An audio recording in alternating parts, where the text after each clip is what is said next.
Seguimos en vivo, llegamos ya al último tramo de este programa, lo anticipábamos también del ciclo y del desarrollo general de lo que es 260 en este desarrollo 2018. Sabrán entender ustedes que arrancamos allí por el mes de febrero y también las complicaciones de otros desarrollos laborales hacen que decidamos concluir en la jornada de hoy. Como lo anticipábamos al comienzo de programa, un eje más puesto en la situación provincial. Ya lo saludo al último invitado de este 2018, Mariano Pinedo, él es diputado provincial del bloque de Unidad Ciudadana aquí de Buenos Aires, hombre de San Antonio de Areco. Gracias por venir. Gracias a vos por invitarme. A ver, mucho para conversar contigo, tengo temas varios, pero me gusta siempre comenzar parando un poquito la pelota y que compartan una reflexión de la Argentina de hoy en términos generales. ¿Cómo estás viendo el desarrollo del país? Mirá, estamos en un proceso muy definido de orientación política y económica que retoma un viejo problema estructural de Argentina, que es esta suerte de tensión permanente entre el centralismo porteño, muy orientado fundamentalmente al puerto, a lo que significa el comercio internacional, pero desde la perspectiva portuaria, extractiva y financiera, con el aditamento, si se quiere, de estos últimos 20, 30 años, de profundización de nuestra economía, digamos así, primarizada, que antes se basaba en lo que era la exportación de granos o lo que se llamaba la Argentina agroexportadora. Ahora se agrava porque esa Argentina, que de por sí era excluyente o no inclusiva, termina siendo aún más concentrada porque hoy todo eso se centra en el mundo financiero. Es decir, la gran diferencia que hay, si se quiere, entre esa Argentina con la que nosotros no estábamos de acuerdo de ser agroexportadora, centralizada, unitaria, ahora se profundiza aún más porque se concentra en las 40 manzanas de la City de la Ciudad de Buenos Aires y ni siquiera tiene un componente productivo. Lo productivo está orientado solamente a apalancar o a justificar el mundo de las finanzas, los instrumentos financieros, todo esto que a diario vemos que dificulta tanto el comprender de la cotidianeidad, de lo que le pasa al hombre y a la mujer común, que es que se discute sobre dólar, sobre tasa de interés, sobre el ELIC, sobre el EVAC, y nadie sabe bien de qué se trata, pero se genera toda una discusión en torno a eso que parece ser la agenda central, y es a donde orientó este gobierno a la Argentina a partir de pronunciar el endeudamiento o lo que es la herramienta de las falsas inversiones que después nunca llegan y que sobre todo nunca tocan tierra, nunca se transmiten a la economía real, al trabajador, a la pyme, a la empresa que produce, que genera trabajo. Nada de esto ocurre porque lo único que circula es dinero en pocas manos y en instrumentos financieros que nadie comprende muy bien. O sea que yo veo una Argentina que se pronuncia hacia esto y que abandona la agenda del hombre, de la mujer, de la familia, de los territorios, de los hogares, la agenda cotidiana. Me parece que esto es el desafío más grande, volver a retomar la agenda de la producción, del trabajo, es decir, de las personas y no tanto del dinero. Me parece que por ahí pasa un poco el gran desafío de retomar una Argentina industrialista, integrada, familiar, y no esta Argentina en donde parece que 4 o 5 manejan la agenda, la plata, el presupuesto, las decisiones políticas y todo lo que significa el destino de los argentinos en general. Te quiero bajar un poquito la situación de provincia, particularmente comenzar para charlar contigo sobre el presupuesto 2019, que nos decían entra por el Senado, después les tocará a ustedes conversarlo, pero digo, ¿qué primera pincelada puede verse de ese presupuesto a nivel provincial? Sí, muy clarito, y que tiene que ver con lo que veníamos hablando. Cuando vos orientás todas las herramientas de política pública a satisfacer los intereses de 4 o 5 grupos concentrados, sean o no amigos, y a satisfacer los intereses de esa voracidad financiera que quiere garantizar que si te prestó plata la va a cobrar, imaginemos una familia que toma todas las decisiones, no por lo que le pasa al hijo, por en dónde estudia, qué colegio mandarlo, cómo producir, qué trabajar, qué estudiar, sino solamente por las cosas que dice el usurero que me presta plata para ir sosteniendo en el día a día. Obviamente que no te va a importar lo que le pase a tu hijo, a tu hija, al novio, a la familia que está al lado, al vecino, al cordón de la vereda. Lo único que te va a importar es resolver el tema de que el usurero te está apretando todo el tiempo para que le devuelva la plata. Esto es lo que le está pasando a la Argentina y es lo que le está pasando al presupuesto de la provincia de Buenos Aires. Cuando hablamos de ajuste, en realidad lo que decimos es cortar todas las canillas que hacen a la vida diaria. Suponete, bueno, vamos a dejar de comprar alimentos, vamos a dejar de pagar el gas, que entre paréntesis muchas familias están hoy ante la disyuntiva entre pagar el gas, la electricidad o darle de comer a sus hijos o mandar a un colegio o comprarle ropa o vestimenta o zapatos o lo que fuera. Vamos a dejar de pagarte el colegio si es que es privado o semiprivado, vamos a dejar de comprarte útiles, vamos a dejar de comprarte libros, vamos a cortar alguna salida porque es superflua, te pareció que vos podías salir también como el resto de la gente, pero no es así, y solamente vamos a destinar lo que yo gane a pagarle a ese usurero que es el Fondo Monetario Internacional. Eso es lo que le pasa a la provincia de Buenos Aires en el presupuesto, condicionada por el presupuesto nacional, que a su vez está condicionado por ese Fondo Monetario Internacional. Hoy, lo que yo dije hace un tiempo, la discusión presupuestaria se desnaturalizó. Es decir, ¿por qué? Está enrarecida, porque estamos discutiendo entre dos o tres fuerzas políticas cómo tiene que estar orientado un presupuesto, cuando en realidad hay un actor que no está sentado a la mesa, que es oculto, que es oscuro, que es el que condiciona por afuera. Yo no estoy sentado en la mesa de discusión con el Fondo Monetario. Yo estoy sentado con Cambiemos Enfrente, con otro bloque y con la gobernadora. Pero yo sé que ninguno de esos está tomando la decisión de fondo, porque llevamos a la Argentina a un condicionamiento. Entonces yo siento estar enrarecido. No estamos discutiendo diferentes rumbos de provincia, diferentes rumbos de país. Estamos haciendo como que discutimos cuando en realidad la decisión la toma otro. Esto es lo que ha llevado este gobierno, que ha condicionado absolutamente todo el futuro de la Argentina y de la provincia, a que recupere la plata del fondo y en el medio a que se lleven muchos miles de millones de dólares 4 o 5 empresarios amigos que ven este escenario de desguace total y aprovechan, caso típico, el de las empresas de tarifas, de servicios públicos, digo de tarifas, sí. En las empresas de servicios públicos. Claro. Destruir el poder adquisitivo de los trabajadores para que 4 tipos se lleven la plata y en ese camino inhabilitar la posibilidad de que garanticemos el acceso a la vivienda, porque yo digo, si vos tenés que pagar el 20, el 30% de tus ingresos, nada más que para calefaccionarte y tener electricidad, estás hablando de que esa vivienda que vos crees que tenés derecho se hace inviable. Entonces estamos alterando el normal funcionamiento de una familia concreta. A ver, te pregunto en términos reales, después quiero volver a ese concepto que me parece muy interesante, pero te leía por ahí decir o trabajar sobre la idea que este presupuesto atenta contra algunos municipios, digo, que se puede producir hasta un desfinanciamiento de municipios. ¿Los ves en esos términos? Totalmente. El presupuesto está para garantizar el recobro de las deudas, la deuda cada vez es más grande. Ninguno de los recursos destinados a la producción, al trabajo o a los territorios. En definitiva, ¿qué son los municipios? Para que la gente entienda. No es un intendente que es un político que está pulseando por recursos para manejar la plata de él y no que la maneje otro. Hoy el gobierno local, el municipio, sea en San Isidro, en Vicente López, en 3 de Febrero, o en San Antonio de Areco, en Bar del Plata, o en donde sea, el gobierno local es el que organiza a su comunidad en torno a los temas concretos. Resuelve el tema de los servicios, resuelve el tema de la infraestructura, resuelve el tema del hábitat, es decir, en qué barrios vivimos, con qué servicios vivimos, resuelve el tema del acceso a la alimentación, resuelve el tema de la salud, resuelve el tema de la educación. Todos los temas concretos están en torno a los gobiernos locales. Por eso, nosotros decimos que el siglo XXI, ese siglo que exige proximidad, velocidad, cercanía, democracia más directa, es el siglo de los gobiernos locales.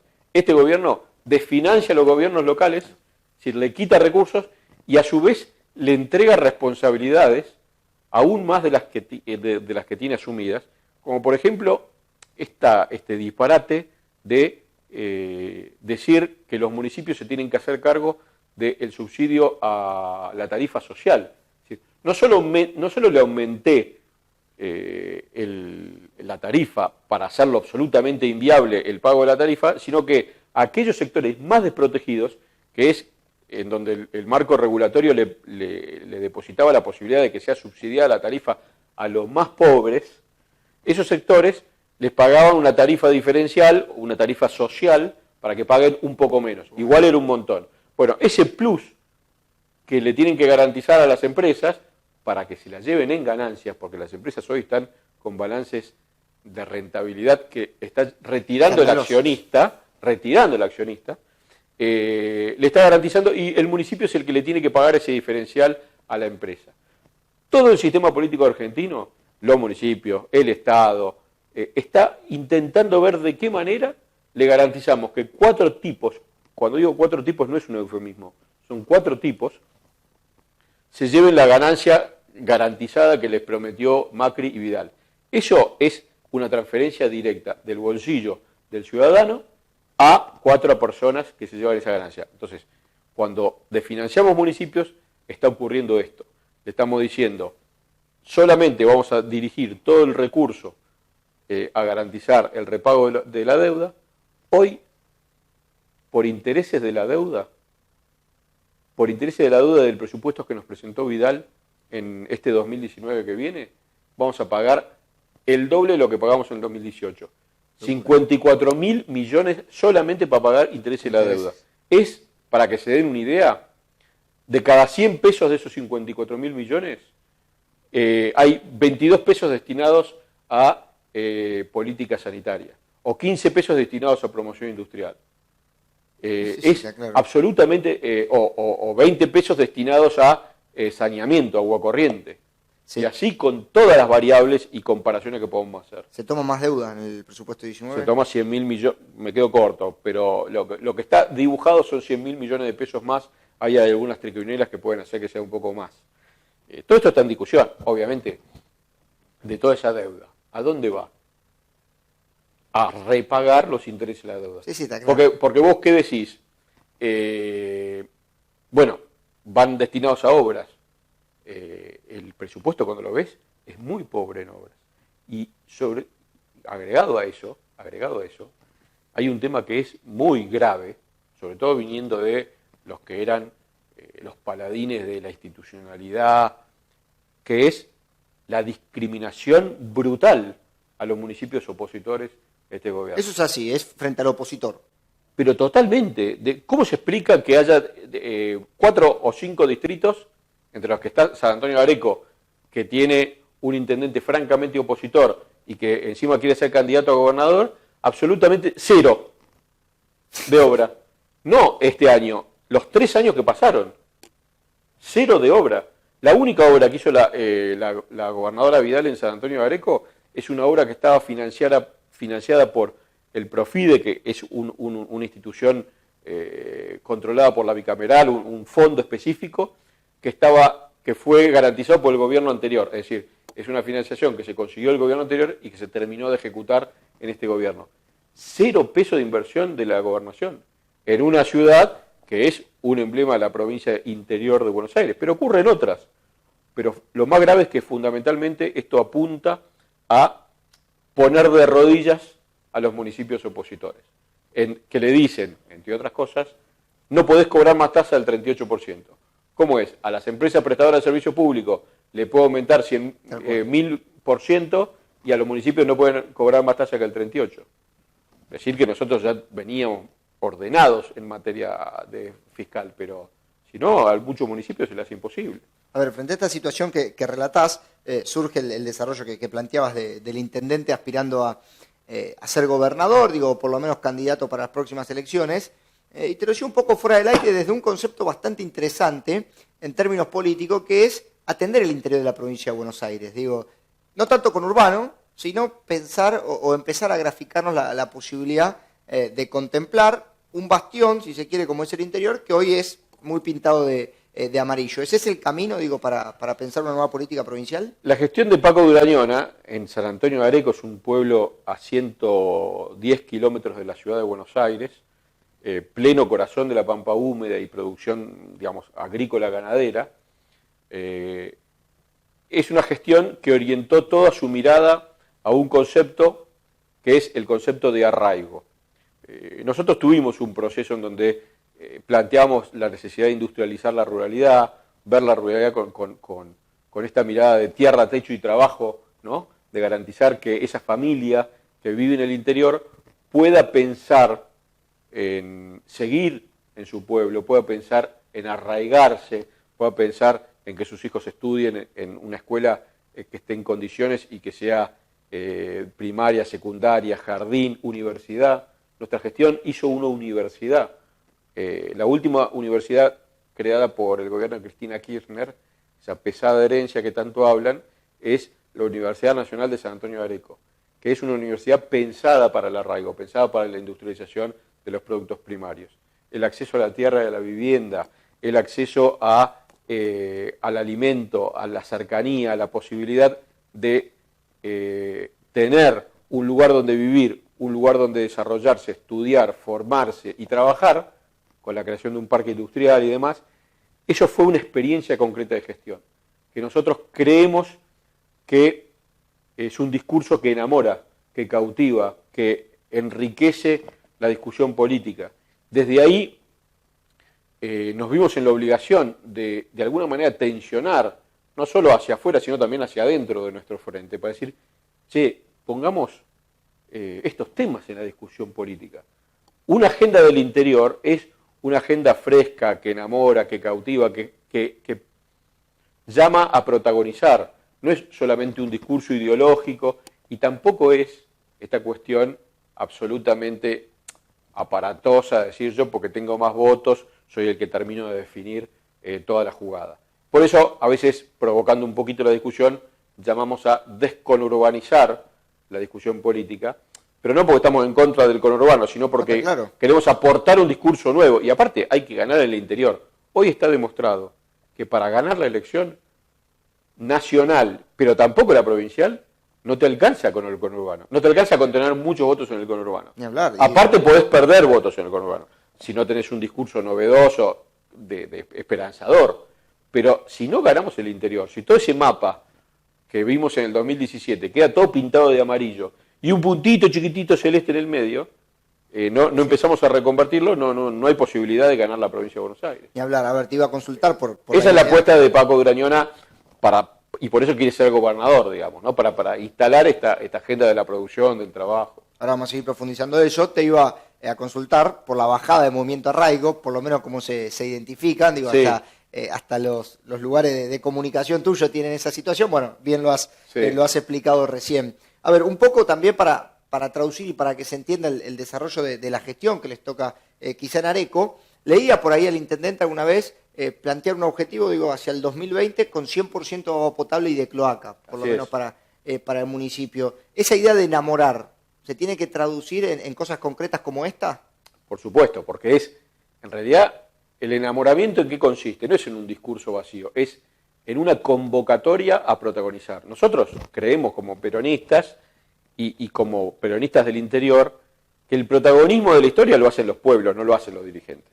Es decir, si vos convocás a protagonizar esa historia, tenés que estarle hablando a un hombre, a una mujer, a una familia que vive en un lugar concreto y que ese lugar concreto está lleno de dignidad. Bueno, podés pedirle a un pueblo condicionado, afincado en lugares absolutamente informales, que está en barrios que no tienen agua corriente, que no tienen servicio, que no tienen cloaca, que no tienen luminaria, que no tienen acceso a espacio público, que no tienen una escuela digna. Todo eso tiene que estar garantizado. Eso es lo que nosotros llamamos hábitat justo. Es decir, un hábitat, un lugar en donde no solo esté tu casa, que es una cosa individual, concreta de una familia, sino tu hogar en el marco de un espacio público justo, digamos, con accesibilidad, con posibilidad de que vos te desarrolles. Eso significa acceso a la educación, a la salud, cercanía. Todo eso es un discurso que nosotros creemos que tenemos que, aparte es lo que llama a gritos la Argentina. Cuando vos ves que nuestra población se sigue concentrando, apiñando, aglomerando, porque ni siquiera es ciudad. Ya colapsó esto, digo, en términos ya colapsó, ni siquiera es ciudad. En el mundo, cuando se debaten los temas internacionales, sobre todo los ámbitos de gobiernos locales, se discute sobre un concepto muy interesante que es el derecho a la ciudad. Es decir, no es lo mismo un aglomerado de gente que una ciudad. La ciudad es cuando vos tenés todo esto que estamos contando. Y el hombre tiene que tener acceso a la ciudad. A partir de ahí, que es un punto de partida, vos podés pedirle a esa persona que produzca, que trabaje, que genere riqueza, que se gane su sueldo dignamente, que esa riqueza que genere se le retribuya como concepción de lo que generó. Por supuesto, nosotros estamos llamados a una revolución del alimento en el mundo. Y desde el interior somos los principales responsables de la generación de alimento. ¿Cómo puede ser que en la Argentina no produzcamos alimento con valor agregado, que eso signifique ganar trabajos, pero además garantizar que nuestro pueblo coma? Bueno, pero a ver, yo digo, desde los valores veo peronismo, pero también te leí alguna vez que vos planteabas que al peronismo le ha faltado respuesta del interior bonaerense. Digo, ¿cómo poder compatibilizar, o no las ha encontrado las respuestas? Digo, ¿cómo poder justamente convivir con esa idea? Porque los valores que estás planteando, y yo ahí veo peronismo, digo, explícito, claro, en una era donde hay mucho discurso y poca acción. Pero ahora, ¿cómo puede ser que nosotros pensemos que hay un peronismo distinto en el interior que en el conurbano? El peronismo tiene que plantear un mensaje, obviamente que hay realidades distintas, pero tiene que plantear un mensaje, primero que sea interpretar la realidad cultural de un pueblo y garantizarle que esa realidad pueda realizarse. Vos no sos, por lo menos desde nuestra concepción, por ahí hay otras concepciones más estatistas o más totalitarias que dicen el Estado resuelve todo. Nosotros decimos el pueblo es el que se resuelve su vida, pero para eso tiene que ser libre, y para ser libre tiene que tener herramientas. Hay que animarse a proponer eso. ¿Qué quiero decir? Si vos lo que decís es quiero tener un pueblo condicionado, sujeto a realidades en donde dependan de mi dádiva para que avancen, eso no es peronismo, pero terminó siendo un sistema político que es compartido por todos. Lo que pasa es que algunos se hacen los lindos, y lo digo a propósito así, y juegan a que no juegan ese juego. Pero hoy, Cambiemos, el gobierno está jugando esta partida. A los más bajos, a los sectores más bajos, a los sectores más populares, con total visión clientelista, dirige un recurso a través de algunos actores que le garantizan esa interlocución para que no explote la olla. Pero la verdad es que hoy esta olla no explota por las políticas sociales que implementó el gobierno anterior. Fundamentalmente la asignación universal por hijo, la organización popular. Ahora, esto no es patrimonio de un sector político. Claro. Esto lamentablemente forma parte de un sistema político. Y ahí es donde yo veo que cuadra un poquito más esta chicana, podemos decir, de la conurbanización. Porque esa discusión política conurbanizada es tomar al hombre, a la persona, digo siempre a la persona porque es el hombre, la mujer, en el marco de una familia, sí, está claro. ¿no? Tomar como el protagonista de una historia y no como un votante.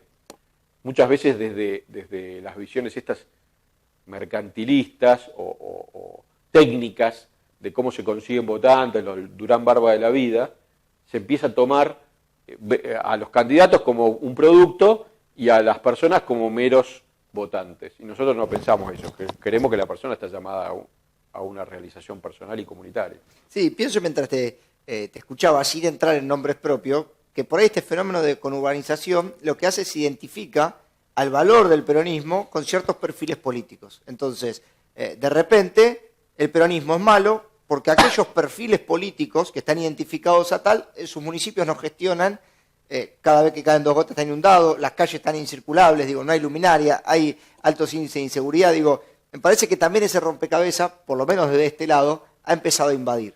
Y un poquito nos tenemos que cuestionar esas cosas. Yo creo que está bien, sin hacer nombres, es verdad, porque seguramente cometemos alguna injusticia.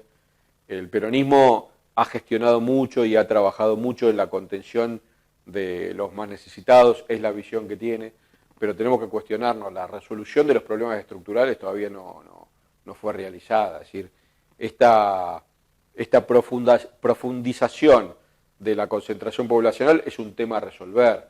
El tema de salir de la trampa de estas idas y vueltas entre las visiones más presentes del Estado y las visiones más neoliberales y nefastas, en donde parece que 10 años se puede trabajar y después vuelve todo para atrás, esto necesita que de nosotros, para darle una vuelta de tuerca, nosotros decimos que la transformación de la matriz productiva es una materia pendiente, una matriz productiva que se industrialice, que se fortalezca.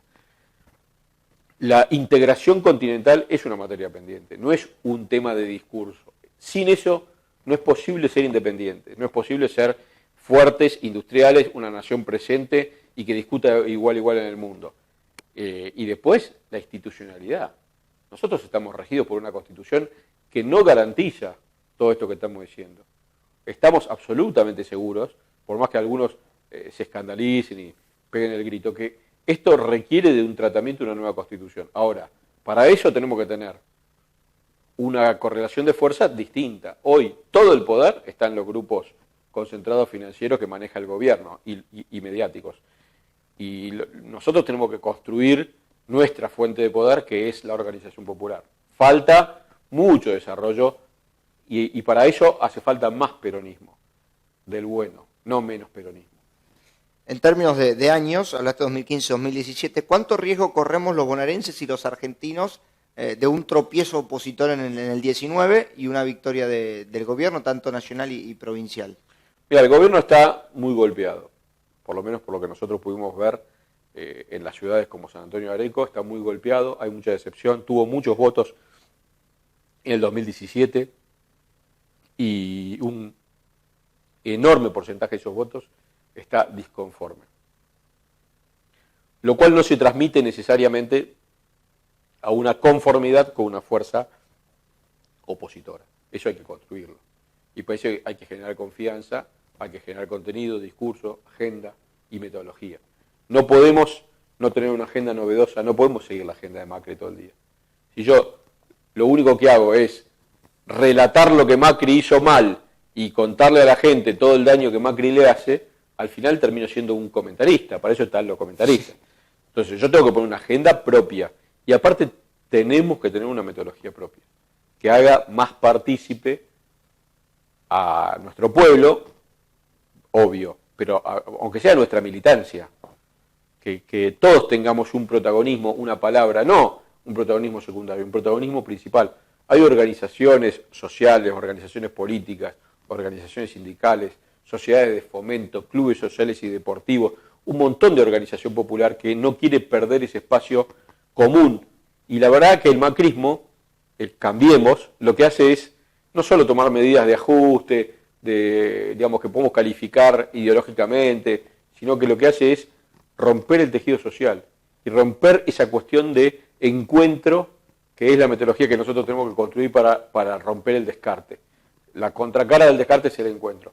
Y vos fíjate que todas las medidas que se toman son para romper las comunidades, los comedores comunitarios, las asociaciones, los clubes. Ahora quieren convertir los clubes en sociedades anónimas. Bueno, todo esto no tiene solamente una mirada de negocio, tiene una mirada destructiva de la identidad. ¿Qué es Macri todos los días? ¿No te llamó la atención? Macri todos los días, en los últimos 5 días, metiendo un tuit en contra de Aerolíneas Argentinas. Aerolíneas, sí, está claro. Usando cualquier excusa. Sí, hasta la hija de 8 o 9 años. No sí, cualquier excusa para desacreditar a Aerolíneas Argentinas. Todo el mundo dice, está preparando la privatización. Yo estoy de acuerdo, está preparando la privatización. Encima, todos los subsidios que dice que son horrorosos, se los da, por otro lado, a la Flybondi de la vida. Ahora, lo que yo digo es, ¿qué es lo que está haciendo para que se entienda destruyendo la identidad que Aerolíneas Argentinas genera para los argentinos. Eso es el fondo del asunto. Es más complejo que solamente privatizar. Romper el orgullo comunitario.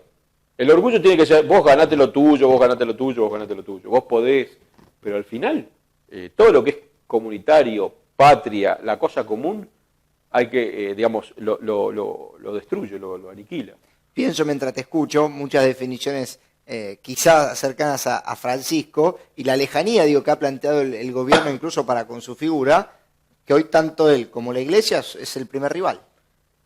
Sí, es un error que se ha posicionado así. Yo no creo que la Iglesia sea un rival de Macri.